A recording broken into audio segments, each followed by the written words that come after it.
Hallo liebe Freunde, heute geht es um den Austausch der Elektronikeinheit bei unserem Volvo.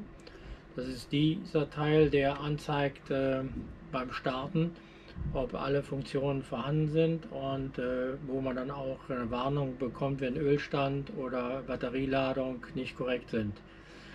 Der alte hat noch normale Birnen und diese Birnen sind mittlerweile kaputt und ich wollte das austauschen. Alternativ hätte man natürlich nur die Birnen austauschen können, aber wir wissen nicht, ob das Gerät grundsätzlich noch in Ordnung ist. Deshalb haben wir uns entschieden, die Teile komplett zu tauschen, damit wir auch die neueste Generation im Boot haben. Dazu gibt es ein neues Teil. Das hat jetzt LEDs vorne, lässt sich allerdings nicht mehr tauschen. Dann, wenn hier so eine LED kaputt ist, dann muss man das ganze Teil tauschen. Wir reden hier bei einem Wert von fast 400 € für dieses kleine Teil und davon brauchen wir zwei. Der Einbau ist relativ simpel. Wir müssen zwei Schrauben lösen, den einen Stecker tauschen, die Stecker, die hier drauf sind, ersetzen. Der zweite Stecker ist für unser Boot überflüssig und kann daher einfach nur rumbammeln. Dieses Teil ist schon bereits erneuert und wir tauschen jetzt das andere Teil hier aus. Dazu sind nur zwei Schrauben zu lösen. Natürlich aufpassen, dass man die Schraube nicht verliert. Und mit der entsprechenden Vorsicht geht das auch. So, da sieht man die Birnen. Jetzt müssen wir eigentlich nur diesen Stecker hier lösen. Mann, ist das hier ein Haufen Technik hier drin. Ja. Okay, der Stecker ist gelöst. Jetzt können wir die neue Unit draufstecken. Die kann man nur in eine Richtung stecken, so dass man nichts verkehrt machen kann. Und die rastet dann auch an den Seiten ein. Dann haben wir hier den Volvo Stecker. Das ist ein Stecker. Den kann man auch nicht vertauschen. Und dann haben wir noch den Stecker für den Stundenzähler.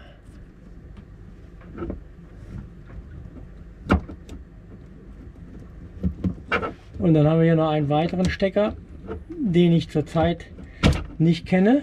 Das ist Masse, warum auch immer und wohin auch immer der im Boot führt.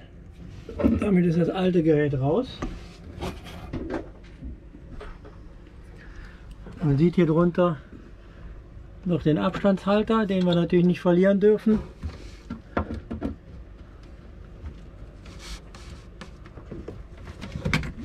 Und setzen das neue Gerät einfach drauf. So, die Schraube hat schon gepackt. Das ist gut, dann können wir das nicht verlieren. Und dann setzen wir die zweite Schraube ein. Einmal leicht angezogen, nicht zu fest, weil nach ganz fest kommt ganz lose. Ha, ha, ha. So, das war's schon. Das neue Teil ist drin. Und jetzt können wir von außen gucken, ob die Kontrollleuchten jetzt auch entsprechend an sind. Hier sieht man die Kontrollanzeigen. Bei Stellung 1 des Zündschlüssels müssen jetzt alle drei Kontrollleuchten aufleuchten. Ich muss jetzt mit dem Tastendruck muss es einen Signalton geben. Tut es auch. Damit hat das Modul seine Funktionalität getan. Wenn ich jetzt den Motor starte, müssen die entsprechenden Leuchten ausgehen.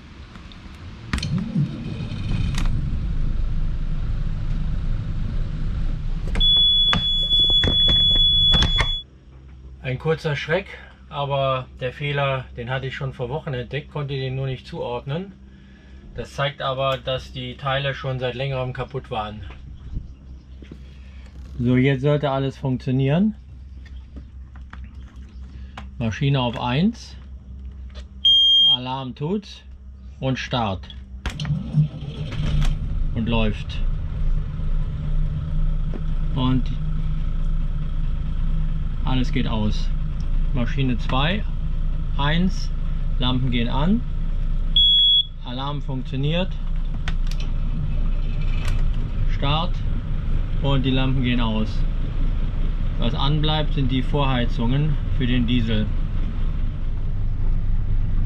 Beide Maschinen laufen, allerdings mit unterschiedlicher Drehzahl oder die Drehzahlmesser stimmen nicht sauber. So, der Umbau war erfolgreich. Oben am Zündschloss ging der Alarmton für die Lichtmaschine los. Dabei habe ich festgestellt, dass das Kabel, was zur Lichtmaschine ging, missbraucht wurde für das Relais, für das Bugstrahlruder.